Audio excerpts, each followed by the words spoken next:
शुक्लाम्बरधरं विष्णुं शशिवर्णं चतुर्भुजं प्रसन्नवदनं ध्यायेत् सर्वविघ्नोपशान्तये। यस्य द्विरदवक्त्राद्याः पारिषद्याः परश्शतं विघ्नं निघ्नन्ति सततं विश्वक्सेनं तमाश्रये। व्यासं वसिष्ठनप्तारं शक्तेः पौत्रमकल्मषं पराशरात्मजं वन्दे शुकतातं तपोनिधिं। व्यासाय विष्णुरूपाय व्यासरूपाय विष्णवे नमो वै ब्रह्मनिधये वासिष्ठाय नमो नमः। अविकाराय शुद्धाय नित्याय परमात्मने सदैकरूपरूपाय विष्णवे सर्वजिष्णवे यस्य स्मरणमात्रेण जन्मसंसारबन्धनात् विमुच्यते नमस्तस्मै विष्णवे प्रभविष्णवे। ॐ नमो विष्णवे प्रभविष्णवे। श्रीवैशम्पायन उवाच श्रुत्वा धर्मानशेषेण पावनानि च सर्वशः युधिष्ठिरः शान्तनवं पुनरेवाभ्यभाषत। युधिष्ठिर उवाच किमेकं दैवतं लोके किं वाप्येकं परायणं स्तुवन्तः कं कमर्चन्तः प्राप्नुयुर्मानवाः शुभं। को धर्मः सर्वधर्माणां भवतः परमो मतः किं जपन्मुच्यते जन्तुर्जन्मसंसारबन्धनात्। श्रीभीष्म उवाच जगत्प्रभुं देवदेवम् अनन्तं पुरुषोत्तमं स्तुवन्नाम सहस्रेण पुरुषः सततोत्थितः तमेव चार्चयन्नित्यं भक्त्या पुरुषमव्ययं ध्यायन् स्तुवन्नमस्यंश्च यजमानस्तमेव च। अनादिनिधनं विष्णुं सर्वलोकमहेश्वरं लोकाध्यक्षं स्तुवन्नित्यं सर्वदुःखातिगो भवेत्। ब्रह्मण्यं सर्वधर्मज्ञं लोकानां कीर्तिवर्धनं लोकनाथं महद्भूतं सर्वभूतभवोद्भवम्। एष मे सर्वधर्माणां धर्मो अधिकतमो मतः यद्भक्त्याः पुण्डरीकाक्षं स्तवैरर्चैर्नरः सदा। परमं यो महत्तेजः परमं यो महत्तपः परमं यो महद्ब्रह्मः परमं यः परायणं। पवित्राणां पवित्रं यो मङ्गलानां च मङ्गलं दैवतं देवतानां च भूतानां यो व्ययः पिता। यतः सर्वाणि भूतानि भवन्त्यादियुगागमे यस्मिंश्च प्रलयं यान्ति पुनरेव युगक्षये। तस्य लोकप्रधानस्य जगन्नाथस्य भूपते विष्णोर्नाम सहस्रं मे शृणु पापभयापहम्। यानि नामानि गौणानि विख्यातानि महात्मनः ऋषिभिः परिगीतानि तानि वक्ष्यामि भूतये। विष्णोर्नाम सहस्रस्य वेदव्यासो महामुनिः छन्दोनुष्टुप् तथा देवो भगवान् देवकीसुतः। अमृतांशूद्भवो बीजं शक्तिर्देवकीनन्दनः त्रिसामाहृदयं तस्य शान्त्यर्थे विनियुज्यते। विष्णुं जिष्णुं महाविष्णुं प्रभविष्णुं महेश्वरम् अनेकरूपदैत्यान्तं नमामि पुरुषोत्तमम्। अस्य श्रीविष्णोर्दिव्यसहस्रनामस्तोत्रमहामन्त्रस्य श्रीवेदव्यासो भगवान् ऋषिः अनुष्टुप्छन्दः।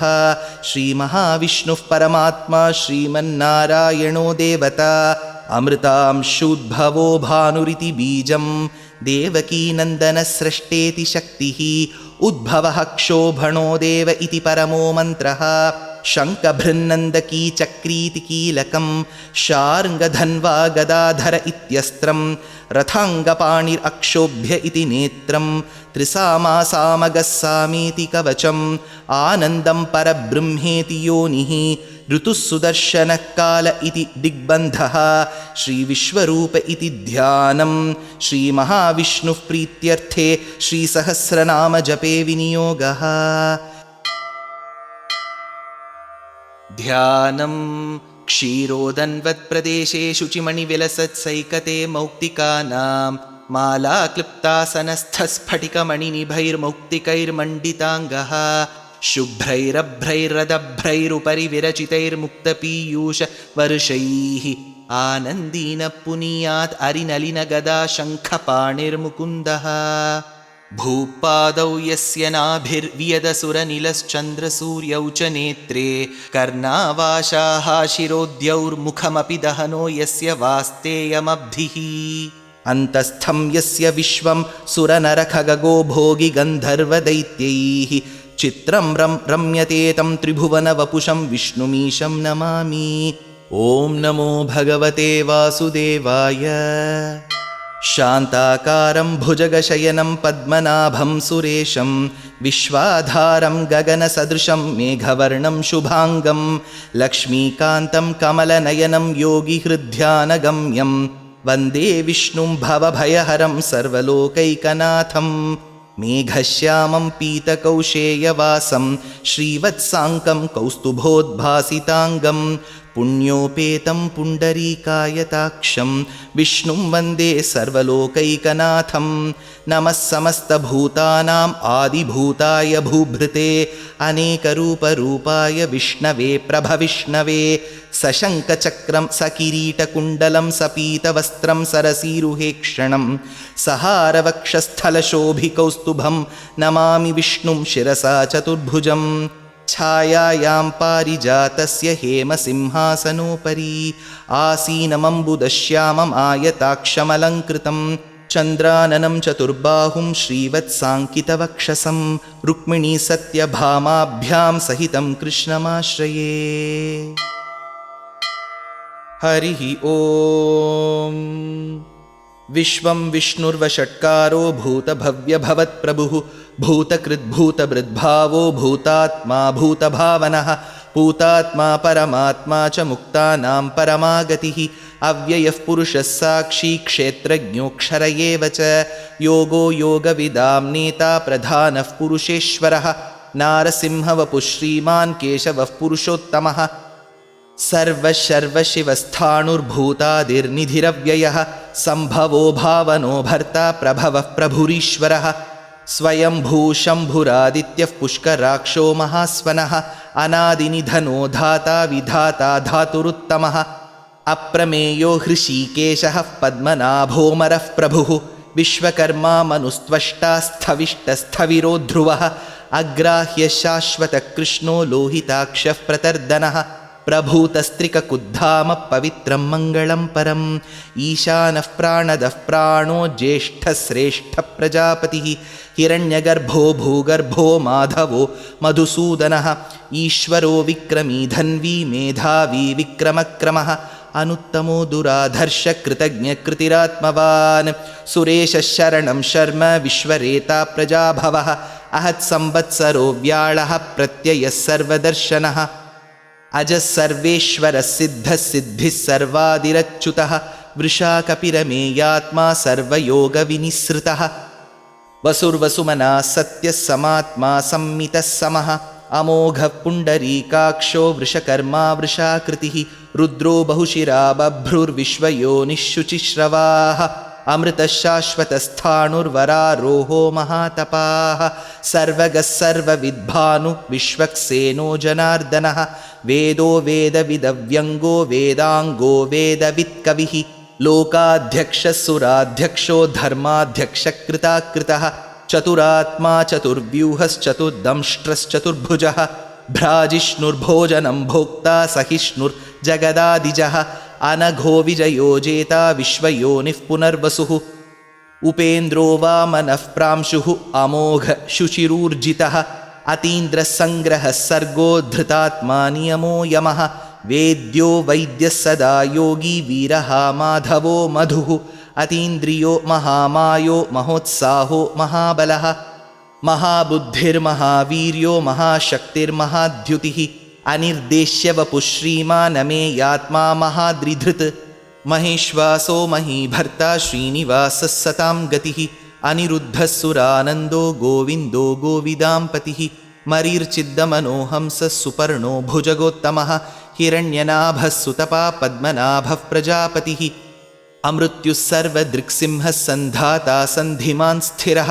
अजो दुर्मर्शनः शास्ता विश्रुतात्मा सुरारिः गुरुर्गुरुतमो धामः सत्यः सत्यपराक्रमः निमिषो निमिषस्रग्वी वाचस्पतिरुदारधीः अग्रणीर्ग्रामणी श्रीमान् न्यायो नेता समीरणः सहस्रमूर्धा विश्वात्मा सहस्राक्षः सहस्रपात् आवर्तनो निवृत्तात्मा संवृतः सम्प्रमर्दनः अहत्संवर्तको वह्निरनिलो धरणीधरः सुप्रसादः प्रसन्नात्मा विश्वसृग्विश्वभुक् विभुः सत्कर्ता सत्कृतः साधु जह्नुन्नारायणो नरः असङ्ख्येयो प्रमेयात्मा विशिष्टशिष्टकृच्छुचिः सिद्धार्थसिद्धसङ्कल्पसिद्धिदसिद्धिसाधनः वृषाही वृषभो विष्णुः वृषपर्वा वृषोदरः वर्धनो वर्धमानश्च विविक्तश्रुतिसागरः सुभुजो दुर्धरो वाग्मी महेन्द्रो वसुदो वसुः नैकरूपो बृहद्रूप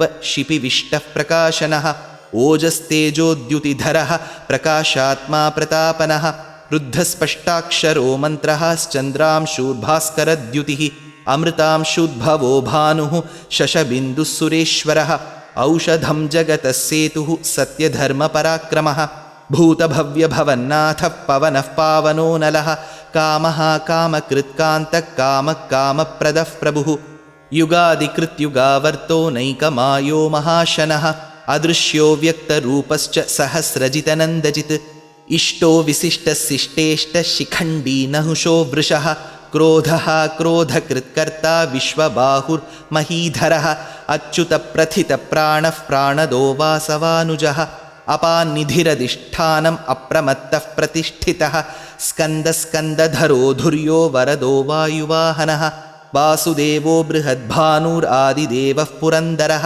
अशोकस्तारणस्तारः शूरः शौरिर्जनेश्वरः अनुकूलशतावर्तः पद्मी पद्मनिभीक्षणः पद्मनाभोरविन्दाक्षः पद्मगर्भः शरीरभृत् महर्दिरुद्धो वृद्धात्मा महाक्षो गरुडध्वजः अतुलशरभो भीमः समयज्ञो हविर्हरिः सर्वलक्षणलक्षण्यो लक्ष्मीवान् समितिञ्जयः विक्षरो रोहितो मार्गो हेतुर्दामोदरः सहः महीधरो महाभागो वेगवानमिताशनः उद्भवः क्षोभणो देवः श्रीगर्भः परमेश्वरः करणं कारणं कर्ता विकर्ता गहनो गुहः व्यवसायो व्यवस्थानः संस्थानस्थानदो ध्रुवः परर्धिः परमस्पष्टस्तुष्टः पुष्टः शुभेक्षणः रामो विरामो विरतो मार्गो नेयो नयो नयः वीरशक्तिमतां श्रेष्ठो धर्मो धर्मविदुत्तमः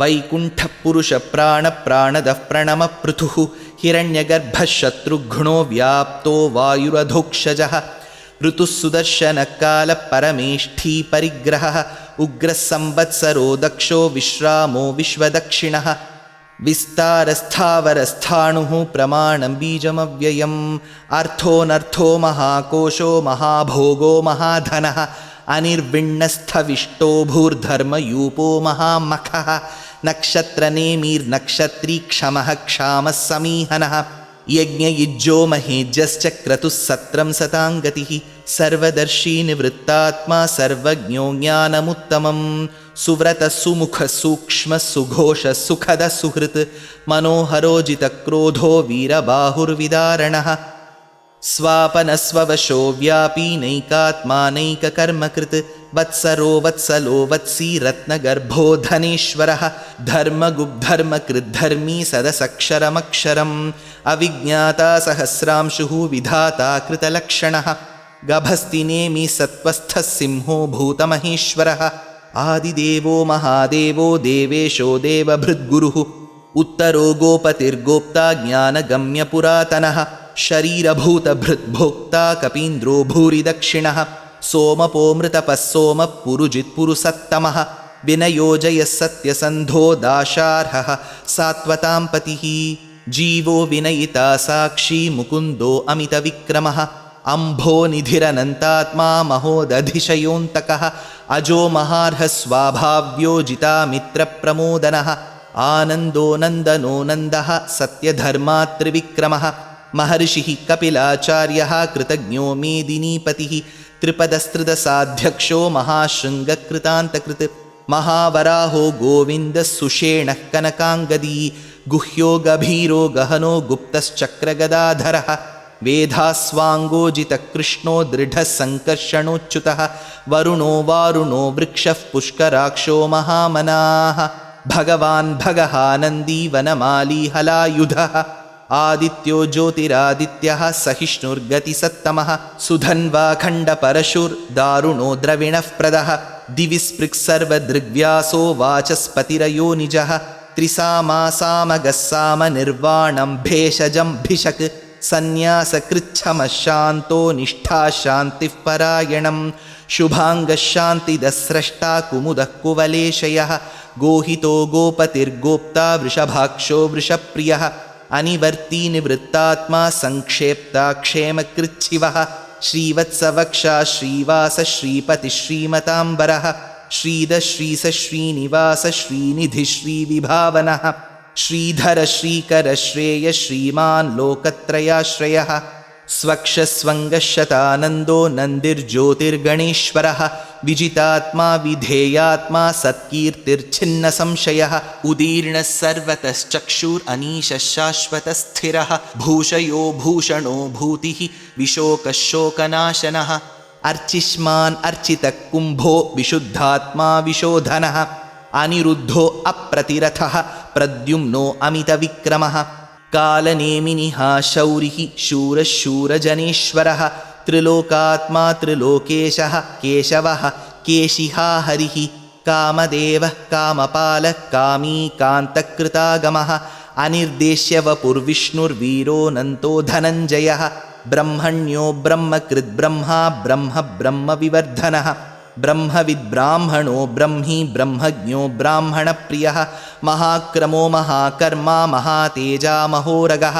महाक्रतुर्महायज्वा महायज्ञो महाहविः स्तव्यस्तवः प्रियस्तोत्रं स्तुतिस्तोतारणः प्रियः पूर्णः पूरयिता पुण्यः पुण्यकीर्तिरनामयः मनोजवस्तीर्थकरो वसुरेता वसुःप्रदः वसुप्रदो वासुदेवो वसुर्वसुमनाहविः सद्गतिः सत्कृतिः सत्ता सद्भूतिः सत्परायणः शूरसेनो यदुश्रेष्ठः सन्निवासः सुयामुनः भूतावासो वासुदेवः सर्वासु निलयो नलः दर्पः दर्पदो दृप्तो दुर्धरोऽथापराजितः विश्वमूर्तिर्महामूर्तिर्दीप्तमूर्तिरमूर्तिमान् अनेकमूर्तिरव्यक्तः शतमूर्तिः शताननः एको नैकः सवः कः किं यत्तत्पदमनुत्तमं लोकबन्धुर्लोकनाथो माधवो भक्तवत्सलः सुवर्णवर्णो हेमाङ्गो वराङ्गश्चन्दनाङ्गदी वीरः विषमः शून्यो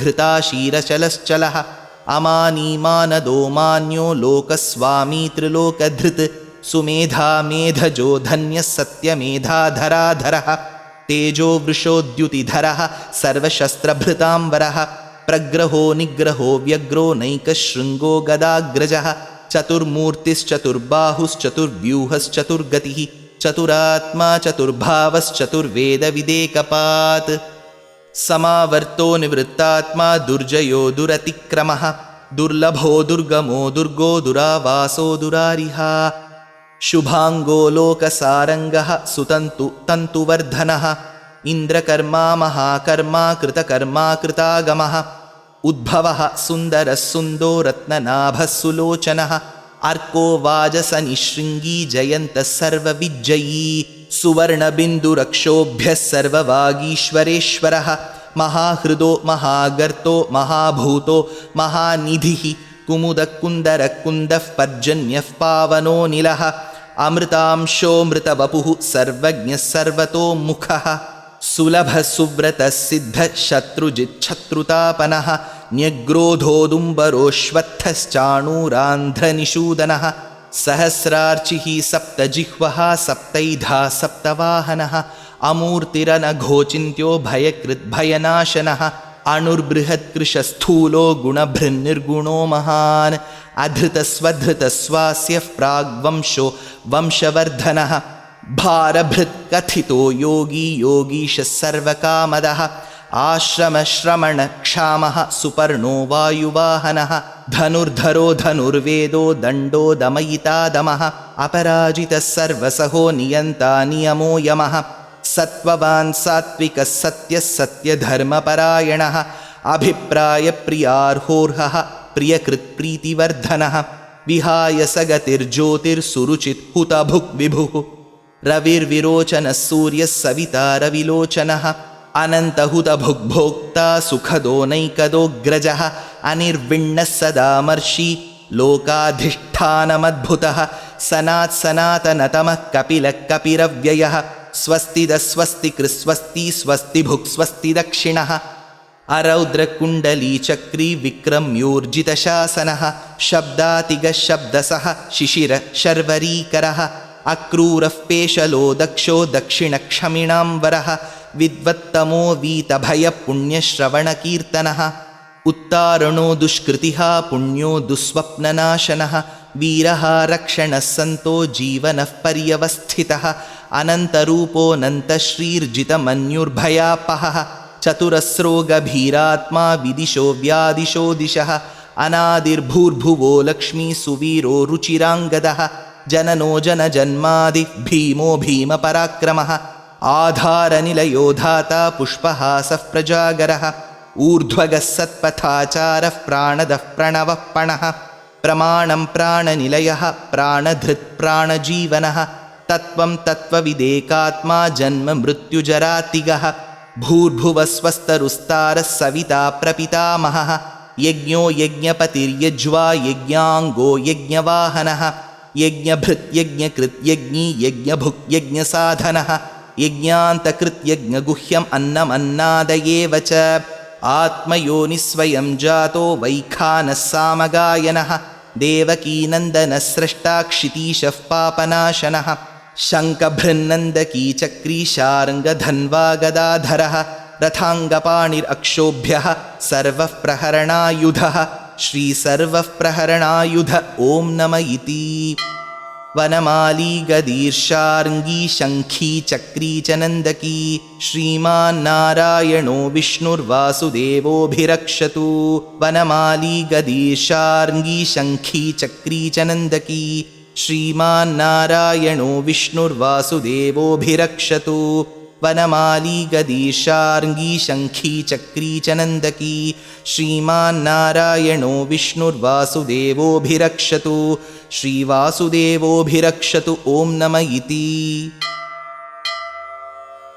इतीदं कीर्तनीयस्य केशवस्य महात्मनः नाम्नां सहस्रं दिव्यानाम् अशेषेण प्रकीर्तितं य इदं शृणुयान्नित्यं यश्चापि परिकीर्तयेत् नाशुभं प्राप्नुयात् किञ्चित् सोमुत्रेह्य च मानवः वेदान्तगो ब्राह्मणः स्यात् क्षत्रियो विजयी भवेत् वैश्यो धनः समृद्धः स्यात् शूद्रः सुखमवाप्नुयात् धर्मार्थी प्राप्नुयात् धर्मम् अर्थार्थी चार्थमाप्नुयात् कामानवाप्नुयात् कामी प्रजार्थी चाप्नुयात् प्रजाः भक्तिमान् यः सदोत्थाय शुचिस्तद्गतमानसः सहस्रं वासुदेवस्य नाम्नाम् एतत् प्रकीर्तयेत् यशः प्राप्नोति विपुलं ज्ञाति प्राधान्यमेव च अचलां श्रियमाप्नोति श्रेयः प्राप्नोत्यनुत्तमं न भयं क्वचिदाप्नोति वीर्यं तेजश्च विन्दति भवत्यरोगोद्युतिमान् बलरूपगुणान्वितः रोगार्तो मुच्यते रोगात् बद्धो मुच्येत बन्धनात् भयान्मुच्येत भीतस्तु मुच्येतापन्न आपदः दुर्गाण्यतितरत्याशुः पुरुषः पुरुषोत्तमं स्तुवन्नाम सहस्रेण नित्यं भक्तिसमन्वितः वासुदेवाश्रयो मर्त्यो वासुदेवपरायणः सर्वपापविशुद्धात्मा याति ब्रह्म सनातनम् न वासुदेवभक्तानाम् अशुभं विद्यते क्वचित् जन्म मृत्युजरा व्याधि भयं नैवोपजायते इमं स्तवमधीयान श्रद्धा भक्तिसमन्वितः युज्येतात्मसुखक्षान्ति श्रीधृतिस्मृतिकीर्तिभिः न क्रोधो न च मात्सर्यं न लोभो नाशुभामतिः भवन्ति कृतपुण्यानां भक्तानां पुरुषोत्तमे ध्यौसचन्द्रार्कनक्षत्राखं दिशो भूर्महोदधिः वासुदेवस्य वीर्येण विधृतानि महात्मनः ससुरासुरगन्धर्वं सयक्षोरगराक्षसं जगद्वशे वर्ततेदं कृष्णस्य सचराचरम् इन्द्रियाणि मनोबुद्धिः सत्त्वं तेजोबलं धृतिः वासुदेवात्मकान्याहुः क्षेत्रं क्षेत्रज्ञ एव च सर्वागमानाम् आचारः प्रथमं परिकल्पितः आचारः प्रथमो धर्मो धर्मस्य प्रभुरच्युतः ऋषयः पितरो देवा महाभूतानि धातवः जङ्गमाजङ्गमं चेदं जगन्नारायणोद्भवं योगो ज्ञानं तथा साङ्ख्यं विद्याशिल्पादिकर्म च वेदाशास्त्राणि विज्ञानं एतत् सर्वं जनार्दनात्। एको विष्णुर्महद्भूतं पृथग्भूतान्यनेकशः त्रीन् लोकान् व्याप्य भूतात्मा भुङ्क्ते विश्वभुगव्ययः। इमं स्तवं भगवतो विष्णोर्व्यासेन कीर्तितं पठेद्य इच्छेत् पुरुषश्रेयः प्राप्तुं सुखानि च। विश्वेश्वरमजं देवं जगदः प्रभुमव्ययं भजन्ति ये पुष्कराक्षं न ते यान्ति पराभवम् ॐ नम इति।